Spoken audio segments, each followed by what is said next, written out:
Time की कीमत क्या होती है, समय का मूल्य क्या होता है, ये इस बात से आपको समझ आएगा। एक इमेजिनरी सिचुएशन ले लेते हैं, इमरजेंसी सिचुएशन। एक छोटा बच्चा, बहुत ही छोटा बच्चा गलती से कॉइन निगल लेता है, चोकिंग हो जाती है, क्या करेंगे आप? हो ही सकता है ना। 4 से 6 मिनट के अंदर अगर चोकिंग को हमने हटाया नहीं, कॉइन को निकाला नहीं, तो बच्चे की डेथ हो सकती है। या फिर अगर हम कार्डियक अरेस्ट की बात करें, जिसमें 4 से 10 मिनट की टोटल टाइम फ्रेम होता है, इसी दौरान आप रिवाइव कर सकते हैं। अगर इसी दौरान आपने कुछ किया नहीं, कार्डियक कंप्रेशन जिसे बोलते हैं, तो दुनिया की कोई ताकत उसे बचा नहीं सकती। या फिर हम बात करें हार्ट अटैक की। हार्ट अटैक, कार्डियक अरेस्ट, दो अलग अलग बातें होती हैं। आजकल तो आपको पता ही है, कोविड के 2 वैक्सीन लगाने के बाद किसी को भी कभी भी हार्ट अटैक आ सकता है, आता ही है। और उसके बाद वो जिंदा रहेगा या मरेगा, वो इस बात पे निर्भर नहीं करता अक्सर कि वो हॉस्पिटल ले जाया गया कि नहीं ले जाया गया, वो कई सारे और फैक्टर्स पे निर्भर करता है। लेकिन एक महत्वपूर्ण फैक्टर है कि उस वक्त आप कुछ कर सकते हैं ताकि उस विक्टिम के रिवाइवल के चांसेस बढ़ जाए।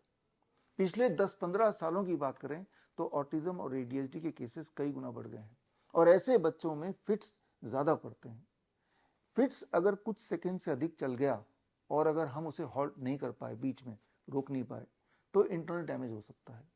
तो ऐसे बहुत सारे मेडिकल सिनेरियो है, इमरजेंसी सिचुएशंस हैं, जहां पे आपके पास मोहलत, टाइम सिर्फ कुछ मिनट का ही होता है। अगर ऐसे में हम सोचेंगे कि एम्बुलेंस बुलाएंगे, एम्बुलेंस आएगी, फिर पेशेंट को आप शिफ्ट करेंगे, तब तक देर हो जाएगी। या यूं ही मान लीजिए कि इंटरनल इंजरी हो जाती है या एक्सटर्नल इंजरी हो जाती है, ब्लीडिंग हो जाती है, कोई एक्सीडेंट हो जाता है, तो ऐसे में हैवी ब्लीडिंग को उसी वक्त आपको रोकना होता है।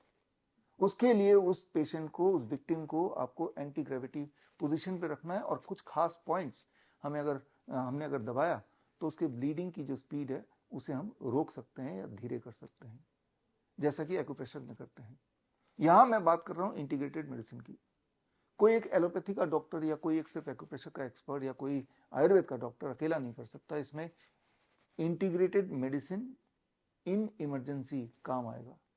यानी कि अलग अलग मेडिकल कंडीशंस में, इस तरह की इमरजेंसी मेडिकल सिचुएशंस में आपको 3-4 तरह के सब्जेक्ट्स की नॉलेज होनी चाहिए। है छोटी सी बात, लेकिन सीखना पड़ेगा, हैंड्स ऑन ट्रेनिंग लेना पड़ेगा, ताकि ऐसी परिस्थिति के लिए आप अपने आप को प्रिपेयर कर सकें, ताकि आप किसी की हेल्प तब कर पाएं जब उसको आपकी हेल्प की सबसे ज्यादा जरूरत है। यहां मैं बात कर रहा हूं मेरी नई ट्रेनिंग की। ट्रेनिंग का नाम है HELP, handling emergencies, life support and pain. करीब 50 के लगभग ऐसे इमरजेंसी मेडिकल सिनेरियोज हैं जहां आपकी नॉलेज और आपके हाथ कमाल कर सकते हैं। ये 1 महीने का ट्रेनिंग है। इसमें 4 क्लासेस होंगी, हफ्ते में 1 क्लास 2 घंटे की ऑनलाइन क्लासेस, और 3 दिन का हैंड्स ऑन ट्रेनिंग होगा। Hands on training doctor BRC medical academy में होगा। ये समल का एक जगह है, दिल्ली से करीब 1.5 घंटे की दूरी पे। यहाँ 3 दिन आपको रहना पड़ेगा। 3 दिन जब रहेंगे तो आप देखेंगे कि 50 से अधिक ऐसे अलग अलग मेडिकल कंडीशंस हैं जहां पे आप उपयोगी साबित हो सकते हैं किसी के लिए।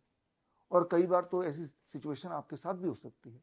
मान लो एकदम से बुखार आ गया, बीपी बढ़ गया, बीपी एकदम डाउन हो गया, शुगर बढ़ गया, शुगर डाउन हो गया, तो ऐसे में भी आप अपने बॉडी को मैनिपुलेट करके, मैन्यूवर करके, कई सारे तरीकों से उस वक्त अपने आप को कंफर्ट दे सकते हैं। तो ये ट्रेनिंग हम शुरू कर रहे हैं जुलाई से, और इस ट्रेनिंग में आपको 4 क्लासेस मिलेंगी ऑनलाइन, और 3 दिन आपको रेजिडेंशियल हमारे मेडिकल एकेडमी में आके ज्वाइन करना है। अधिक जानकारी के लिए आप स्क्रीन पे दिए हुए लिंक www.vishwarup.com हेल्प जाके आप रजिस्टर कर सकते हैं। यहाँ इंपॉर्टेंट बात यह है कि जो लोग 30 जून से पहले रजिस्टर करेंगे उनको 3 लाभ मिलेंगे। एक तो उनके लिए खास डिस्काउंट है since it is the first batch. दूसरा, ये जो ट्रेनिंग है इसका पहला बैच में मैं खुद होऊंगा, हमारी एक्सपर्ट टीम होगी, साथ में मैं भी रहूंगा। और तीसरा एडवांटेज है कि आपको एक कॉम्प्लीमेंट्री कोर्स मिलेगा, दैट इज आयुष का सर्टिफिकेट का योगा वॉलंटियर ट्रेनिंग। ये कॉम्प्लीमेंट्री है, ये अलग से ट्रेनिंग चलेगी इस कोर्स के अलावा, ये भी ऑनलाइन है। तो इस कोर्स को क्लियर करने के बाद इसमें 4 ऑनलाइन क्लासेस और 3 दिन का रेजिडेंशियल हैंड्स ऑन ट्रेनिंग ये कंप्लीट करने के बाद श्रीधर यूनिवर्सिटी से आपको एक खास सर्टिफिकेट मिलेगा इमरजेंसी प्रैक्टिशनर का, और एक आई कार्ड भी आपको दिया जाएगा। तो मैं उम्मीद करता हूँ कि आप ये हेल्प का कोर्स ज्वाइन करेंगे, और किसी की हेल्प आप तब कर पाएंगे जब उसको आपके हेल्प की सबसे ज़्यादा ज़रूरत है। All the best, thank you, जय हिंद।